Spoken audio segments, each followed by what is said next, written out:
Продолжуваме со уште една епизода на подкаст Зрак, каде ќе разговараме за најмалите, најхрабрите, децата, хероите. Вечерва со нас е Андријана, која ќе ни ја раскаже незината приказна за незиното патување од страшната диагноза за рак на 11 годишна возраст, незиниот третман и животот денес.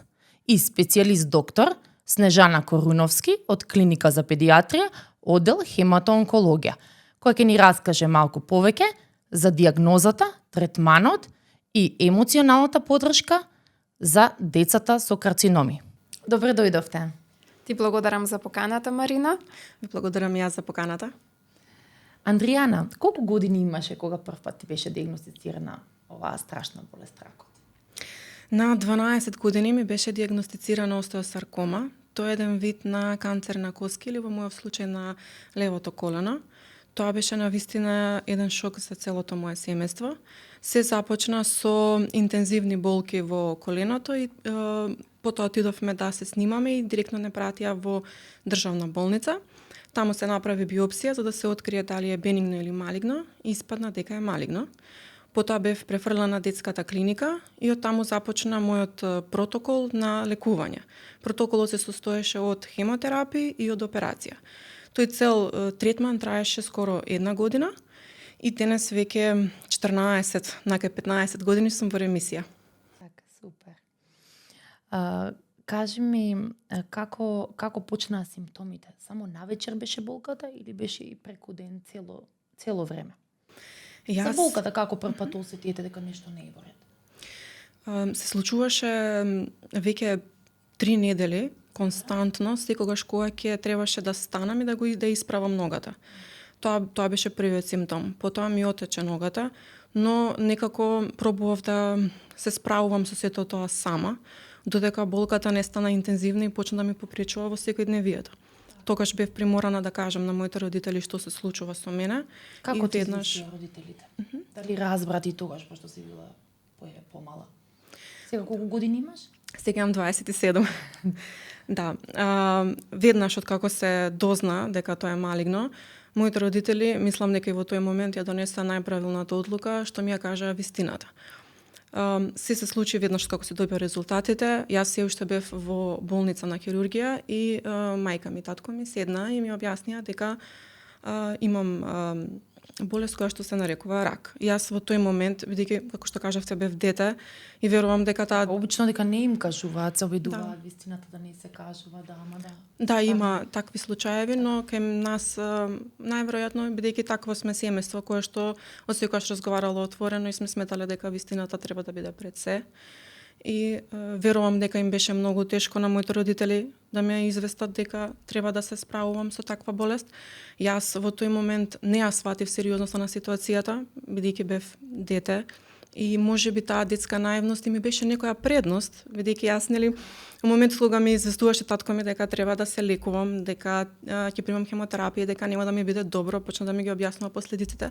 Јас само викав добро, дали може да се вратам на училиште. Да, тоа ти беше најголем да се дружиш со други учења. Така. Тоа ми беше мене најголемиот проблем, дали ќе можам да се вратам на училиште. Све друго беше споредно за мене, иако во тој момент не сваќав дека не е баш така споредно со сите тие ситуации. Сега од гледна точка на оваа возраст, така. Додека не ја поминав првата хемотерапија, не сватив колку всушност е тешко. Пробав да одам во училиште, иако не смев заради ситуацијата, но не можев.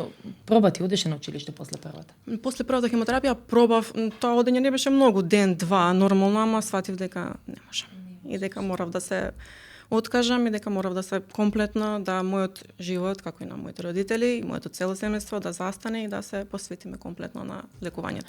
Тоа цело лекување колку време траеше? Лекувањето све комплет. Со операција, со се хемотерапија, со се. Да, све комплетно траеше една година. Значи започнав од август до август наредната година. И отсуствуваше од училиштето една година. Цела година отсуствував од училиште.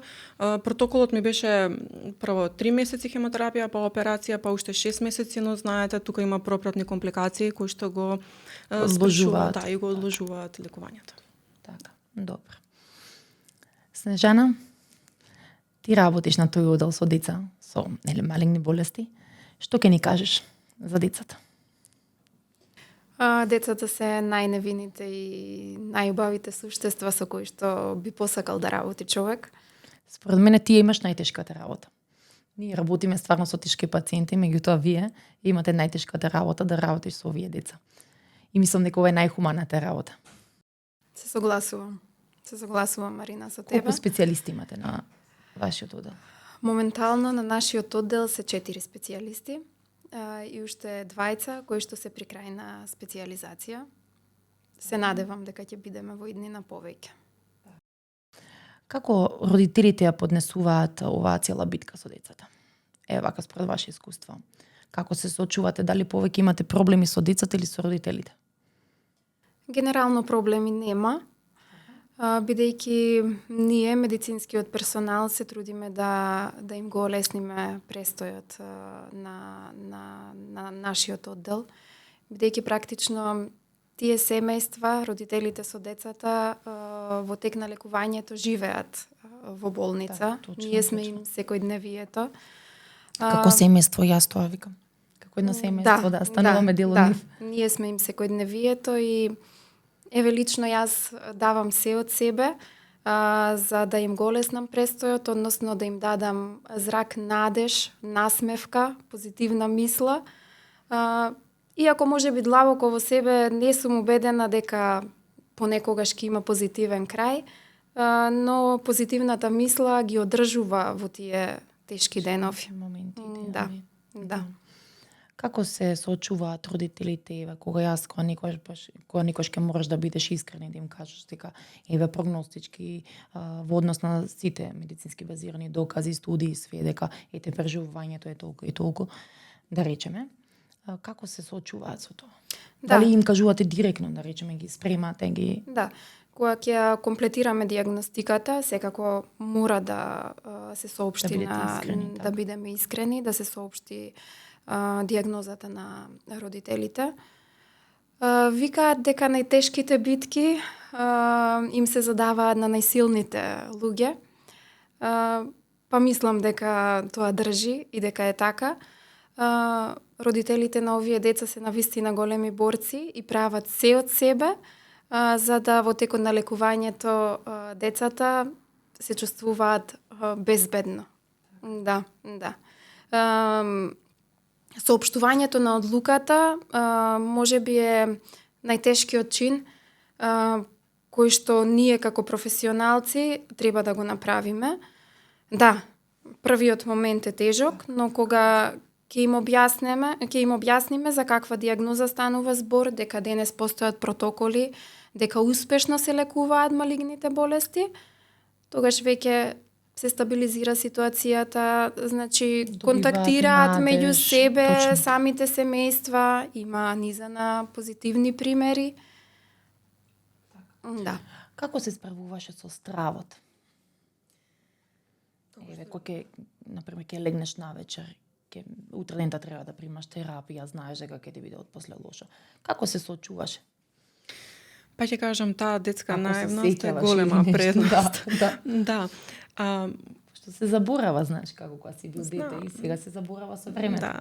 Апсолутно, некои работи свесно или несвесно одбиваме да ги памтиме или ги забораваме со текот на времето, но можам да кажам дека некои чувства едноставно не може да се заборават. Стравот не можам да кажам дека беше присутен кај мене, затоа што некако тоа моментот кога моите родители ми ја кажаа вистината беше момент кога јас го прифатив се тоа што се случува. Едноставно тие денови кога одлучив дека комплетно морам да се посветам на моето лекување, само гледав протоколот до каде и што треба јас да следам за да бидам во ред. Не постоеше простор за страв и воедно исто и не постоеше простор за неуспех, барем лично за мене. Мислам дека таа желба за живот и волја да бидам подобра ме водеше напред и го разбиваше секој страв кој што го има. Не ми беше сеедно, нормално, но затоа постојаат некои хоби кои што ги имав јас во тој период, како музика, како серии, разговори кои што ме држат до тој момент дека треба да отидам во болница. Така што се тоа во тој период... Да не мислиш во моментот на болест. Не мислев во моментот и ми беше многу полесно да се справам со тоа. Така. Како реагира другарчињата? Дали го известија школот, тој дека нема да присуствуваш во школа, дали доаѓаат другарчињата те посетуваат? Јас Дали нешто ти изненади во тој период, нешто да се сеќаваш? Јас имам пријатели кои што ми се од забавиште, буквално, и до ден денес се дружам со нив. Во тој период тоа беше нешто кое што не беше толку познато за јавноста, а посебно не за децата. Моите родители разговараа со класната која што ја имав и она им пренесе на моите другарчиња што се случуваше со мене, но јас тој контакт го изгубив во моментот кога почнав со лекување. Потоа, наредната година кога се вратив, беше исто како да не сум ни отишла. Да, воопшто. Да, како да не сум све постаро. Да, во однос на моите односи со пријателите, све беше постаро, но на нив им беше објаснето што се случило со мене, делумно од класната, делумно и од нивните родители дома. И сите беа доста и отворени, и пристапни спрема мене и со емпатија и со разбирање. Не е многу важно да се знае, посебно оделението, класот, кога децата се од прво оделение па нагоре, да се зборува и со родителите во оделението и со сите, да не се гледа, да не се избегава тоа дете или да мислат нешто дека се случило. Убаво да се разговара и да се зборува. Јас буквално од болнички кревет влегов во училишна клупа. Така што многу ми значеше таа поддршка и тоа разбирање од моите врсници во тој период. Снеже, имаш ли ти некоја интересна приказна во последниот период да ни раскажеш? За некоја позитивна приказна, некој детенце? Да, има многу позитивни приказни. И тоа е најголемата радост која што може да си ја почувствуваме ние, лекарите кои што работиме со овие деца. На први спрат на детска хематоонкологија постои едно звонче кое што победничките рачиња го звонат кога ќе ја победат битката со ракот или малигната состојба. И тоа се измешани емоции. Цела приказна ти се врти во глава од моментот на дијагностицирање, пропратните симптоми, текот на лекувањето. Тоа е еден радосен ден за тие дечиња и нивните семејства, со нетрпение го очекуваат, подготвуваат гардероба. Да, и ете, навистина има доста позитивни приказни. Се слуша тоа звонче доста често. Така, имате ли многу пациенти? Во последниот период, дали е зголемен бројот на пациенти на деца? Со малигни За жал болести? има. За жал има пациенти, за статистики не би говорела, но работата е навистина тешка, напорна. Како вие се справувате како доктори со тоа? Зборам, проблемите секогаш си ги носиме и дома, и по мене тргнувам па понатаму. Вие како се справувате со тоа? Да. Јас на пример говориме за емоционалниот дел. Така, јас никогаш не би работела таму, многу од колегите кои ќе прашам. Не, сега ќе работам само на тој одел, не. Да, пошто стварно е тешка работа тоа. Многу тешка, но исто така и многу благородна работа. Емоционалниот дел. Да, јас сум лекар-педијатар кој што работи со деца болни од малигни заболувања, но исто така сум човек и мајка. И затоа многу тешко го менаџирам тоа. Си водам битка во себе, но не се трудам секогаш да ги скријам емоциите. Сметам дека таа искрена емоција ја препознаваат родителите, особено децата, и тогаш ти стануваат уште поголеми пријатели и сојузници во тешката битка. Да. Затоа сметам дека емоциите, да, ние сме професионалци, кои што треба апсолутно професионално да работиме и да бидеме секогаш силни, но убаво е да се покаже и емоција. Така.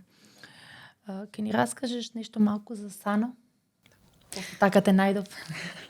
Да, Сано е здружение кое помага на деца со малигни заболувања и нивните родители.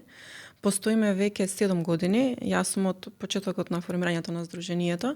Сите активни членови во здруженијето се или деца кои што биле болни од канцер, сега веќе млади и реализирани личности, или родители на деца кои што се лекувале. Во текот на овие 7 години имаме реализирано низа на активности на проекти, верувам и вие кажавте дека не сте забележале по некои проекти, верувам дека јавноста не познава. Од кога почнавме, се соочивме со одбивност од да се слуша воопшто на таа тема, односно требаше многу за да се подигне јавната свест.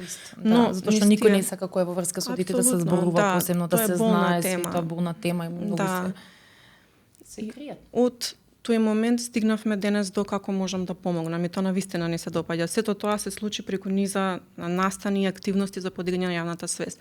Секоја година скоро ги обележуваме 15 септември. Сите што сте таму, волонтери деца, сите сте со во фаза на ремисија после прележен карцином, така? Да, сите. Секој има различна дијагноза, но сме, дури јас сум и пријател со една од која што, кога ја почнав мојата прва хемотерапија, она ја завршуваше. Така, таму се запознавте. Таму се запознавме и некако Така. така и кроз животот продолживме да се така, дружиме и да волонтираме. Нешто кое што највеќе сме горди е тоа што пред пандемијата, а за после пандемијата малку поретко, волонтиравме на детската клиника, постојано. Тоа е нешто кое што беше добро и за нас, но и за родителите и за децата на детската клиника. И по тоа всушност си не препознава. Знаете колку е значено некој, баш и со докторката кажа, колку е значено некој да дојде и да го помине своето време со некој таму кој што едноставно времето не му поминува. Да, Јас затворен е знам- во да. 4 зида и Баш така. Јас знам Тоа по трае. себе колку ми требаше во тој момент некоја таква поддршка, а не ја имавме. Затоа и ние тргнувајќи од Оттаму нашата тргнате приказна, за да, да, колку софтно. работите кои што нас не недостасувале, пробувавме ние да им ги пружиме на тие деца. Едно, тоа е нашето време, нашата енергија и нашата волја за живот. Меѓутоа, во текот на тоа идовме и на огромен фидбек, односно они се тие нас која што ни ја вратија волјата за живот и не научија на некои лекции кои што ги заборавивме искрено. Така што тоа се деца кои што се емпатични, кои што се полни со волја за живот и борба, на која што некогаш нас повозрасните недостасува. Кои се последните проекти што се направени од страна на САНО? Иве баш спомнавме преска за имаше доста за тоа песна кога се пееше пред педиатрија да многу деца со враниот Тоше Проевски. Да, овие другите дечињаците беа излезени на прозори, да. Тоа баш ти спомна дека било пред 3 години, јас не се сеќам дека толку брзо летнало времето.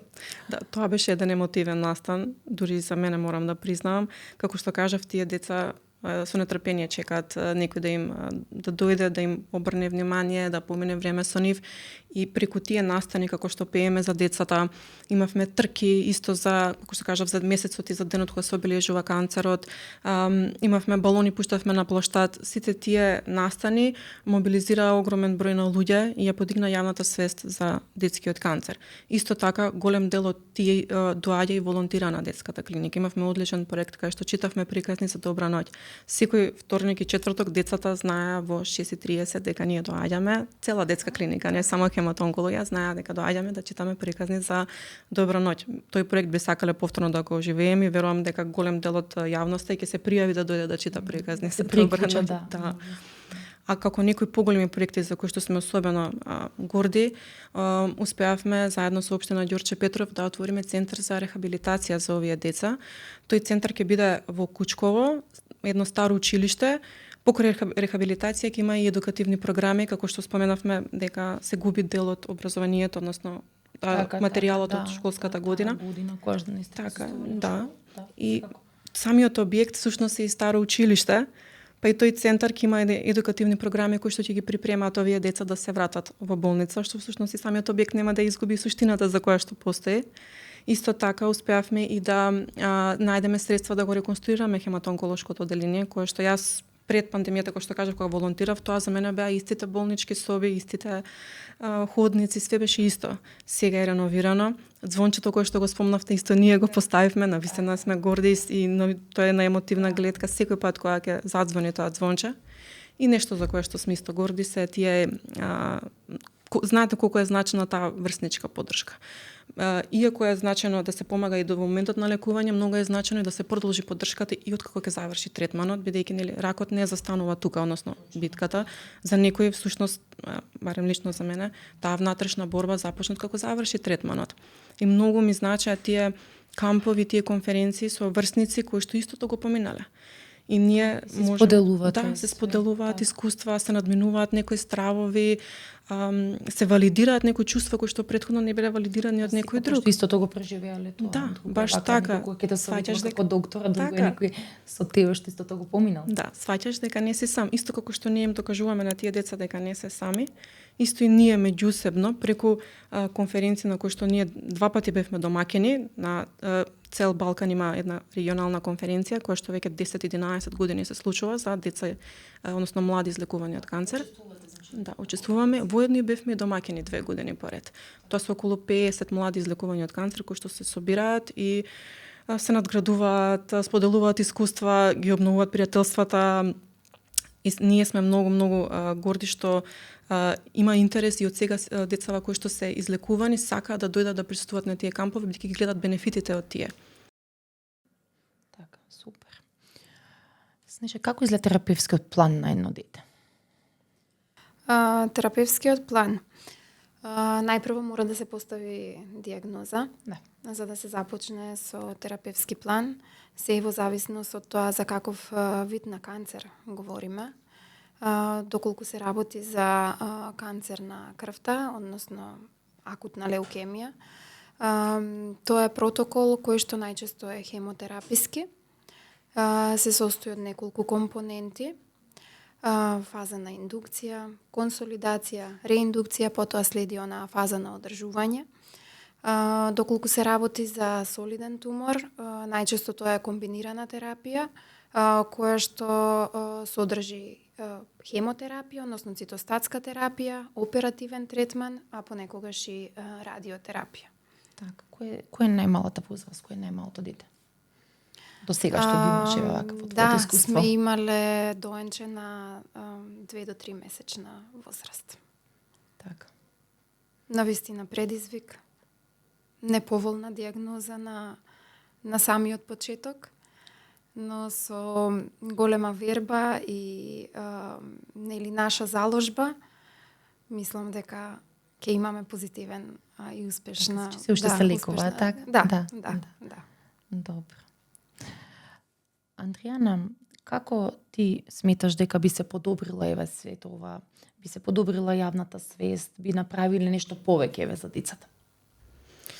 Сметам дека Дали сметаш дека треба повеќе организации, да малце повеќе ние се вложиме како доктори во организациите? Апсолутно, мислам дека е клучно да постои здружение или организација, може и повеќе, но може и една, која што би постојано покренувала активности и настани за подигање на јавната свест. Воедно е многу значајна и соработката од покрај медиумите и од докторите и од сестрите.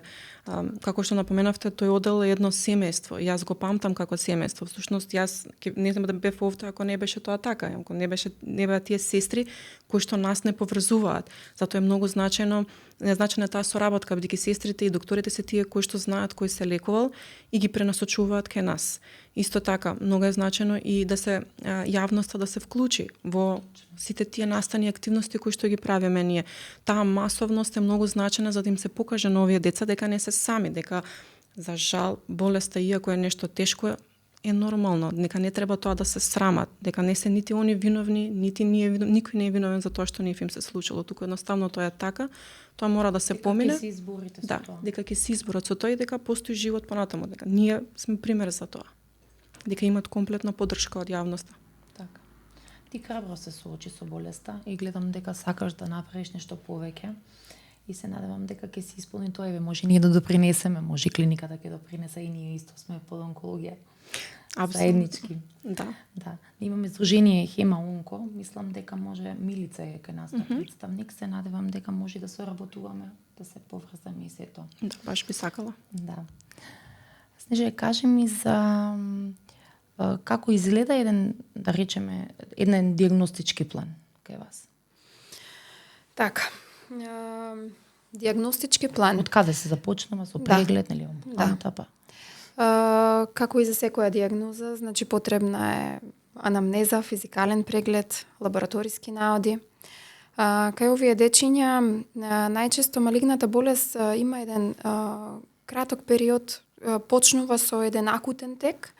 Тоа најчесто се симптоми како покачена телесна температура, замор, болка во коски, зглобови, хеморагичен синдром, Овие деца се најчесто бледи, тахикардични, имаат чувство дека не можат да ги извршуваат секојдневните активности онака како што ги извршувале претходно. Понатаму, во однос на лабораториските наоди, поради инсуфициенција на коскената срцевина, имаме и промени во крвната слика, како што се анемија, тромбоцитопенија и леукопенија. Тоа значи намалување на вредностите на хемоглобинот, леукоцитите и тромбоцитите, што пак резултира со овие симптоми кои што ги наброив.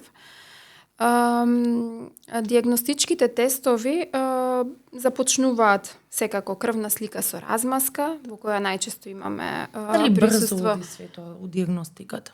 Да, Дали брзо се да, спроведува да, така? брзо се спроведува. Ги кажав овие симптоми за да родителите ги препознаат. Тоа е многу со цел важно, да, така. со цел навремено и рано да се постави диагноза, зашто секогаш кога болеста е приметена и диагностицирана во најран стадиум, можноста за позитивно лекување е поголема. Да, рутинските диагностички тестови, крвна слика, комплетни биохемиски наоди, серолошки, вирусолошки, аспирација на коскен. За време на Срцевина. хемотерапија се хоспитализираат, така кај вас на клиника? Да, да. Во тек на хемотерапискиот протокол, како што напоменав и претходно, тие деца се таму. Да, и се изолираат, значи од Се училиште изолирани, уште, така? се изолирани, не Дали посетуваат разговарате со училиште. родителите за да се каже во оделението, Да. на психологот да се каже на останатите ученици? Да, секогаш и ние разговараме со родителите. Во нашата клиника постои психолог кој што постојано ги посетува овие семејства, се разговара со нив, известени се секако училиштата.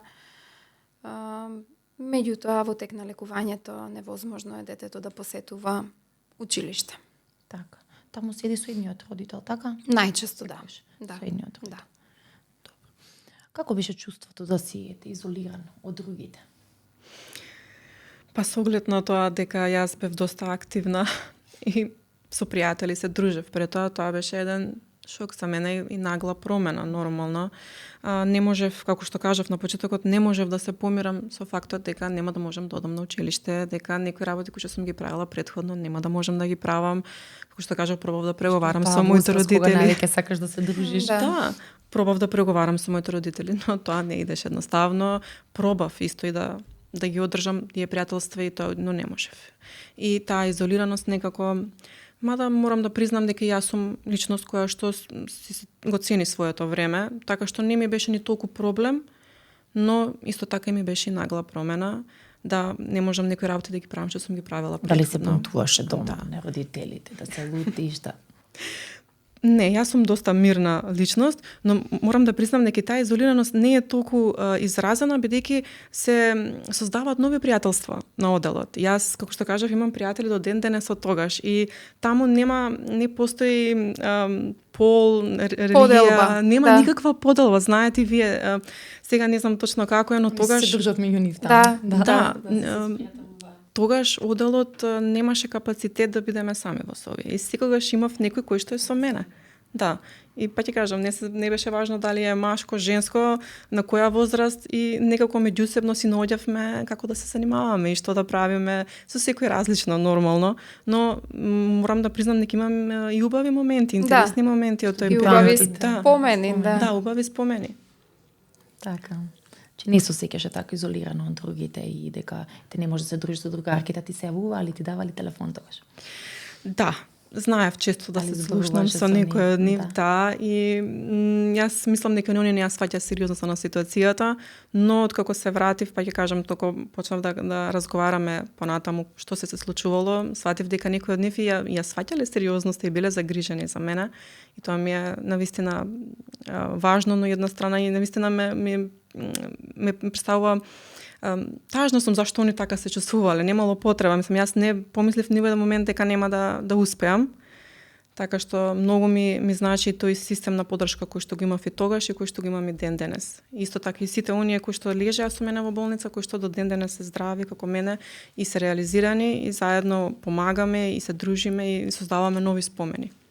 Затоа одиш сега си уште таму, ги поддржуваш и останатите. Да, така. создавам и нови пријателства Да, помеѓу сега. тие деца, да. Така, си уште. Да. Снеже, си се чувствувала ли некојаш безнадежна? Да се чувстваш безнадежна? Во поголемиот дел од мојата работа гледам да нема безнадежност. Максимално ги користам моите знаења и ресурси, апсолутно, за да направам се за успешна приказна. Колку е важна довербата од докторот во овие ситуации? Многу, многу. И обично кога родителите ни веруваат, секогаш добро оди протоколот. Да, кога нема многу прашања, негодувања, убаво оди работата. Да. А безнадежноста е присутна секако онаму каде што све сме направиле, меѓутоа имаме терминален стадиум на болест, тогаш да, постои безнадежност, но совеста е чиста, бидејќи сме направиле се. Да.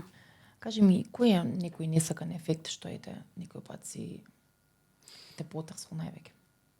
Несакани ефекти, да, Терапиите има многу, хемотерапијата, а особено кај децата се поизразени. Така. Малигната болест е сериозна болест, која што има непредвидлив тек. Несаканите ефекти тука се секако присутни, значи хемотерапијата има за цел да ги уништи оние атипични малигни клетки, но не бира тука ги уништува и здравите клетки, па несаканите ефекти во тек на протоколите секако дека се јавуваат. Тоа се најчесто паѓање на косата, промени во расположение, симптоми од гастроинтестиналниот тракт, гадење, повраќање. Често овие деца имаат потреба од субституциона терапија, која што вклучува трансфузија на крвни деривати.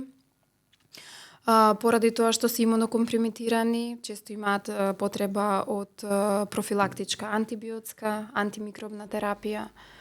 Да, големи се предизвиците и тешкотиите во еден хемотераписки протокол, но успеваме да ги менаџираме. Да. Кажи ми, што беше најстрашното нешто? Дали падот на косата ти беше нешто што е страшно или у тој момент не размислуваше, пошто беше многу мала? Пошто, знаеш, како женско, како детенце, со косата проблем. Мислам Тоа како дека го прифати? сите за тоа прво на тоа помислуваат. пошто Мислам дека тоа потешко им падна на моите родители. Не знам зошто. Јас во тој момент не сватив дека еден од најтешките моменти е они ми ја кажа вистината за се, само не може да ми кажат дека коста ќе ми падне. Но они јас Така, нормално. тоа не ти го воопшто кажа, дека почна Да. да примаш, така. Да, но јас иако имав 12 години имав пристап до интернет. Да, нормално Да. се чита. Уште кога ми се соопшти диагнозата, тоа се беше истражено што ќе се случи и јас прочитав. Во тој момент не му дадов значење затоа што некако ја сватив сериозноста и искрено косата беше најмал проблем во тој момент. Но откако заврши хемотерапијата, како што кажав, требаше да се вратам на училиште, тогаш веќе беше проблем и тогаш ми створи големи така несигурности, имав малку проблеми со самодовербата и почнав и перика да носам, но па ќе кажам многу беше значајна таа поддршка од тие кои што беа во мојот клас во тој период. Бидејќи знаеа што се случува, а косата веќе растеше и беше неподносливо да се носи перика, ми беше многу полесно да ја тргнам периката и да прифатам дека едноставно тоа е. Да, дека си со кратка коса. Да. Така, многу е важна поддршката, особено со останатите деца. И тоа е целта да се кажува и на децата, како и на останатите родители во класот, пошто има многу родители што не ја кажуваат вистината, ја кријат вистината од останатите деца и многу е проблем кога детето треба да се врати на школа, да се прилагоди после одреден период, зашто не доаѓа, како не доаѓа. Како имаше ли во моментот на примање на терапија болка? Да, верувам дека сум имала. Морам да признаам дека во тој период, во моментот кога прифатив диагнозата и кога заврши првата хемотерапија, кога сватив колку тешко е се тоа што се случува, одлучив едноставно да ги исклучам некои тие чувства и емоции кои што ги имав тој период и затоа искрено не можам и да ви кажам што најтешко ми падна затоа што јас не знам. Во тој период има некои ситуации кои што верувам и знам дека ми предизвикува физичка болка, но јас да ви кажам сега дали сум ја чувствувала, не знам. Не памтам. Што би им кажала сега еве да речеме на некој дете што треба да прима? Мој Ако одбива, совет е- ако не сака или еве нешто. Мој совет е да се слушаат прво родителите, бидејќи како што кажа во тој период јас не верував на никој освен на моите родители. Страшно е кога ќе дојде доктор со мантил и некако мислам дека тоа е тоа што предизвикува и страв. Но затоа е тука родителот кој што ги следи насоките на докторот и кој што треба да му објасни на детето што треба да се случува. Мој совет е за сите оние кои што разбираат да бидат силни, да бидат борбени и истрени, дека се тоа поминува, дека доколку не можат, пример како јас не можев да разговарам со психолог, но можев да разговарам со моите родители за што се случува, што чувствувам. Или пак Воопшто не бараше значи поддршка психолог? Ми беше понудена Така? на клиника, но како што кажав, јас бев дете во тој период, не сакав воопшто да разговарам со доктори. И јас исто операцијата ми беше во Шведска. И таму ми беше понудена, но едноставно одбив. Че тука само хемотерапија примаше, таму се оперираше, така? Да, првиот блок го примав тука првите 3 месеци, па се оперирав таму и сакавме да продолжиме во Шведска, но докторот кажа дека протоколот кој што ми го дале тука и начинот на кој што го имплементираат е комплетно исти како таму. И дека нема потреба финансиски да се биде товар кога се што ќе ми дадат таму ми даваат и во Македонија и дека тоа е тоа, дека нема друго и тоа е мојот совет, нема друго, тоа е тој пат, за жал. Јас се надам дека во иднина ќе се измислат некои нови решенија, но сега за сега тоа е и што побрзо прифатиме и се прилагодим на таа ситуација која што знам колку е тешко да се испушти контрола. Јас иако имав 12 години, тешко е да испуштиш таа контрола и да дозволиш некој друг да ти го води животот, посебно во моменти кога ти е најтешко и како што кажавте, хемотерапиите предизвикуваат многу последици. И не е хумано некој да поминува низ тоа, но за жал тоа е единственото решение во моментов. Така што побрзо се прифати, се тоа ќе помине еден ден. И доколку е потребна било каква помош, во секој момент може да се обратат на докторите, на психолозите или пак кај нас. Да, јас волонтирам на детската клиника и при тоа и пружаме ние психосоцијална поддршка и на родителите и на децата. И некои ситуации, например, кога сум волонтирала, самите деца најчесто бараат да ја слушнат нашата приказ на родителите, бараат некои совети, како зависи до дијагнозата, бараат некој кој што имал слична дијагноза со нивното дете, се извинувам, за да може да им објасни цел тој пат, им каже како е најдобро, дали можеби постои некое друго решение, со што сме се хранеле, како се тоа функционирало, дали како ние како деца сме го прифатиле тоа, како да пристапат спрема децата. Како да пристапат, многу е важен Да. и пристапот на родителот. Баш така. Детето. А детето од друга страна едноставно секој дете е различно и зависи до возраста. Некои деца едноставно сакаат да цртаме и да боиме, некои сакаат да си играме, ама некои кои што се повозрасни им треба малку време додека да се навикнат на мене, пример лично кога јас волонтирам и со тек на време кога ќе почувствуваат некоја безбедност со мене, знаат и да постават прашања кои што ние ми ги поставиле на своите родители, пример што да правам со лузната, како да чувствувам во поглед на хемотерапиите, како да продолжам понатаму, некои такви ситуации кои што произлегуваат природно со текот на времето. Најверојатно гледаат во мене некој кој што го поминал се тоа и може да им пружи одговор кој што не би ги осудувал, едноставно би можел да им помогне. Јас верувам дека родителот и психологот, но некогаш е тешко да разговарате со родител за некоја работа. И на нас што сме веќе сурвајвери, така ги викаат, млади излекувани од канцер, на нас не е тешко некои работи да ги споделиме со родителите. И многу е полесно да ги сподели со некој кој што го поминал тоа. Како се соочувате со емоционалниот товар на родителите? Дали родителите им кажуваат на децата? Дали вие им кажувате на децата како педиатри? Ние разговараме со родителите. Добре. Значи, самиот чин на соопштување на дијагнозата е во присуство на двајцата родители. На децата ние не им ја кажуваме дијагнозата, тоа останува на родителите да одлучат дали ќе ја соопштат дијагнозата. Со помалите деца најчесто тие не се свесни за дијагнозата и за состојбата низ која што поминуваат, но повозрасните пациенти интернетот е достапен, да. Читаат и ве прашуваат ли да речеме насамо кога родителот не е тука се да нешто да ве прашаат? Да пациент, детенце праша за својата состојба. Не. Така. Дали има некој проект што би го остварила ти понатаму? Некоја идеја твоја? Јас имам многу идеи, многу работи кои што сакам да ги остварам, но сметам дека само како здружение ми пружи мене можност и на самите деца да се реализираат голем дел од работите кои што требаше одамна да бидат реализирани. Тоа се успеавме да ја отвориме првата родителска куќа во Скопје, која што функционира безпрекорно и е комплетно бесплатно за сите родители кои што се надвор од Скопје. Како функционира таа родителска куќа? Родителската куќа има 3 апартмана кои што се опремени со сопствено купатело, има кујна, има дневен престој, има детско каче и тука се нуди престој комплетно бесплатен, воедно и храна и хигиенски производи на сите оние родители кои што се надвор од Скопје. Знаеме колку е згора на се што се случува, плюс и тој финансиски товар кој што го имаат тие родители, а се случува да долг период да седат во болници и за 2 дена да се враќаат до некој друг град, некогаш е навистина тешко, да. Или па кога се на зрачење, тука се 3 недели, а не седат во болница. Многу е значено да не плаќаат керија, туку да седат во куќата. Таа куќа исто така пружа и психосоцијална поддршка.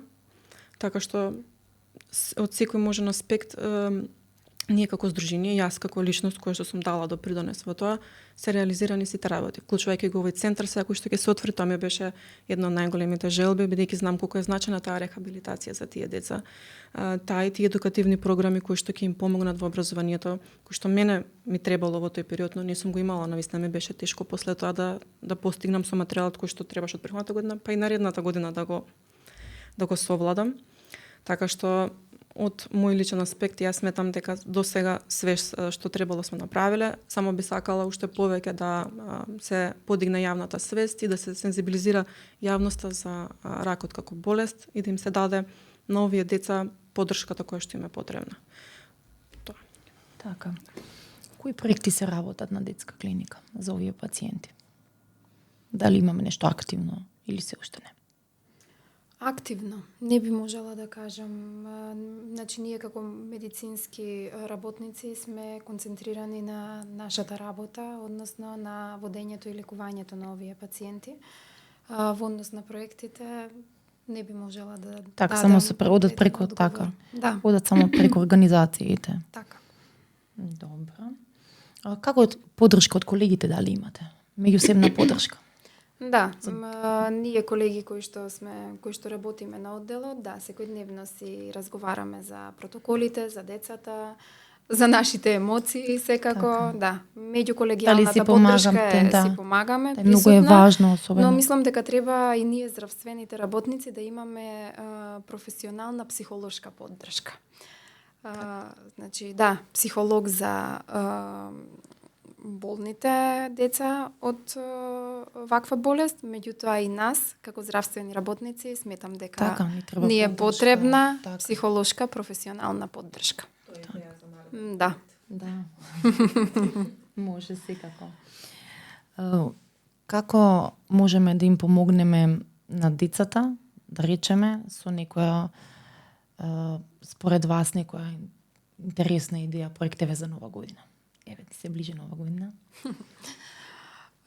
Се радуваат дечињата секогаш на пакетче. Зашто гледам имаше нешто со Спајдермен и Бетмен. Има, да. Подароци се качува. Секогаш, актуелно, месец декември, оние 10 дена пред новата година, детската клиника е посетена од најразлични профили на личности.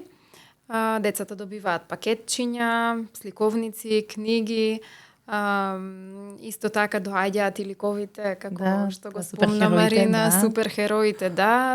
Тоа е навистина доживување. Да. Па и за нас. Нешто сум се нашла таму, да, многу интересно. Да, многу е интересно. Да. Бидејќи, да, има деца што остануваат и на новогодишната ноќ во болница, нели болеста не бира празник или време. Па и дежурната екипа која што е таа вечер на работа се труди да ја поминат онака убаво и празнично, да. Интересно. Откако заврши со третманите, како продолжи животот? Откако заврши целото лекување, мислата одма кога заврши со третманите, што прво мислеше да направиш? Во тој момент искрено не знам. Слободно, дали? Во тој момент, па ќе кажам, не знаев што чувствував. Моментот кога ги исклучив сите емоции, после тоа вклучување на тие емоции, на тие чувства, беше за мене еден предизвик. немав ни време да се соземам пред да почнам на училиште. Навистина ми беше предизвик. Не знаев ни што да чувствувам, не знаев ни што треба да правам. Апсолутно, да. Да, нормално. Цела година ја пропуштив, контактот ми се изречи со пријателите и нормално се појави тој страв, дали се уште ме памтат. Што им кажеме и на децата, што дали сега се сме враќаат. пријатели. Така.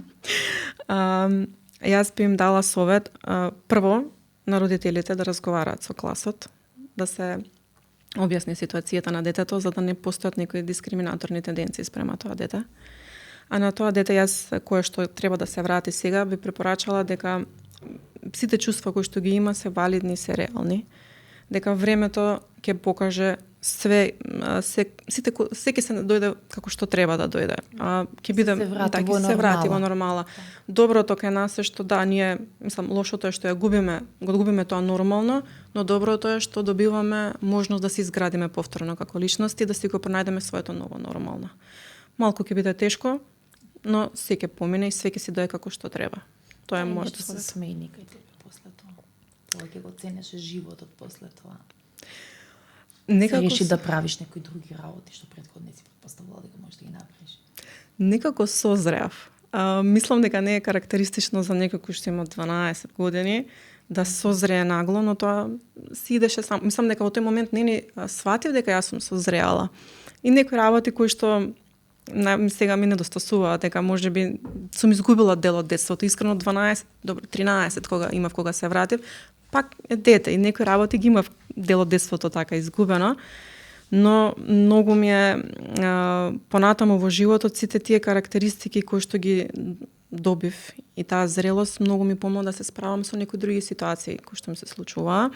Суштината на мојот карактер е иста и претходно. Тоа не може да се смени.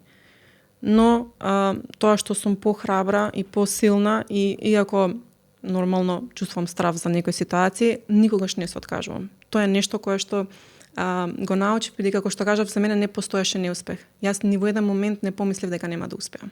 И некако тоа низ животот ме води и ме тера да земам предизвици, да. Така што на тоа сум особено горда што не постои нешто кое што е невозможно. Тешко да, но невозможно не. Така. Што совет би им дале на родителите и на децата како педијатри со вакви болести? Она што го кажав на почетокот, никогаш да не се откажуваат. Значи, позитивната мисла, да, тешко е да се соочат со диагнозата, навистина. На родител која ќе му кажеш дека неговото дете е болно, особено болно од ваква тешка болест, мислам дека ти се руши светот. Меѓутоа, колку побрзо се прифати диагнозата, мислам дека колку побрзо се застане на нозе и да си кажеш да, тоа е тоа, јас ќе се борам со тоа, го прифаќам. Полесно ќе се справиме со секојдневието, со сите оние ефекти од целиот тераписки протокол и полесно ќе дека имате позитивни приказни. Да, така. Да. Онај пример кога детето кое што се излекувало од звони на звонче, го гледаат и другите родители, кај кои што се во почеток на лекувањето и тоа е најубавиот пример кој што може да го видат. Така. И нели во иднина да си го препишат и на нивното дете. Така. Ви благодарам на присуството. Јас ви благодарам на поканата. Благодариме, Марина, и на тебе. Јас сакам да те пофалам за оваа твоја емисија, која што сметам дека има за цел да се доближи до народот, односно да го вклучи онај аларм за посета на лекар со цел, нели, рано диагностицирање на овие болести, а со тоа и успешен третман. Така е. Ви благодарам. Благодарам. Ова инспиративна приказна е за последниот подкаст за оваа година. Среќни празници, среќна нова година. Се гледаме во следната година.